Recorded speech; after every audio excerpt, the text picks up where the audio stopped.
نبی کے فاقے اپنی نظروں سے دیکھا تھا، نبی کے پیٹ پر پتھر بننے کی کیفیت کو ابو ذر غفاری نے اپنی نظروں سے دیکھا تھا۔ حضرت عمر کے دسترخوان پر 2 سالن کو جمع ہوتے ہوئے دیکھ کر برداشت نہیں کیا۔ حضرت عمر رضی اللہ تعالیٰ عنہ اٹھے،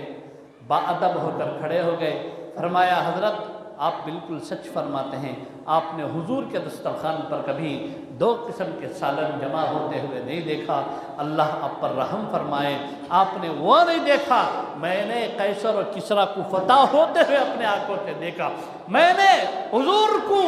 بہترین قالین پر چلتے ہوئے دیکھا ہے، میں نے حضور کے ہاتھوں فتوحات دیکھے ہیں، میں نے رسول اللہ کے در پر بادشاہوں کو آ کر ہاتھ باندھ کر کھڑے ہوتے ہوئے دیکھا ہے، میں نے قیصر اور کسریٰ جیسی بڑی بڑی طاقتوں کو نبی کے غلاموں کے آگے سرنڈر ہوتے ہوئے دیکھا ہے، میں نے اس منظر کو بھی دیکھا ہے